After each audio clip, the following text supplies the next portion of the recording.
Ayan pa oh. Kunin natin to. Kasi, pag hindi makuha uli, ano ba to? Maninigas na.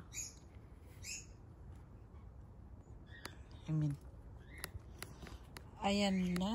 Kunin natin ulit ang bunga. Ayan na. Pwedeng isahog sa bulanglang. Ayan, ang bangi. Ang daming bunga. Ulit. Ayan siya, oh. Sayang na sayang ang ano ko, oh. Yung, hindi ko alam kung lalaki yung kalabasa. Hindi namunga, eh. Ayan siya yung kalabasa, oh.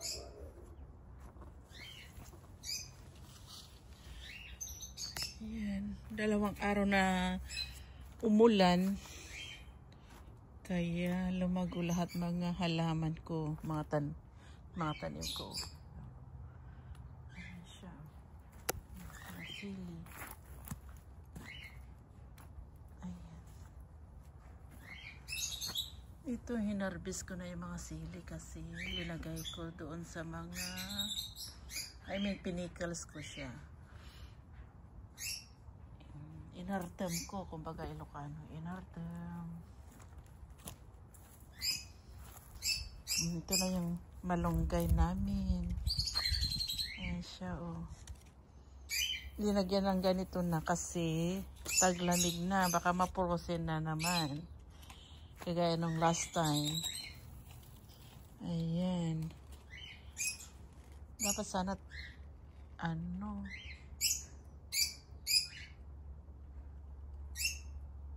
mataas yung linagay. Ayan.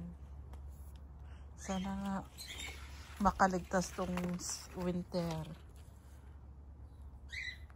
Nung last time, ang lago-lago, namunga. Kaso lang,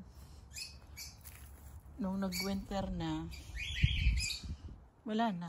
Namatay na. Ayan yung mga lemon.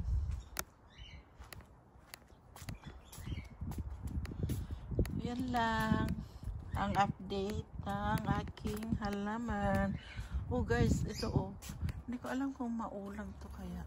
Ayan oh, ang ganda pa lang ang bulaklak nito. Puti pa lang bulaklak.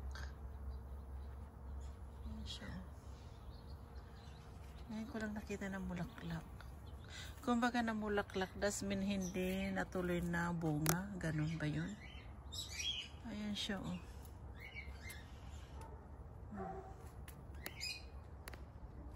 Ganda ng bulaklak oh. Laki.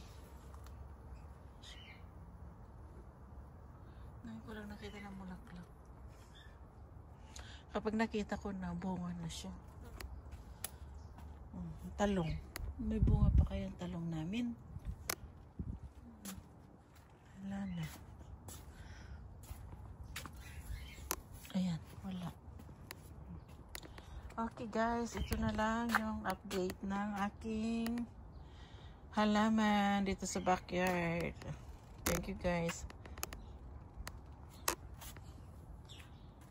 Maraming salamat. Thank you for watching guys.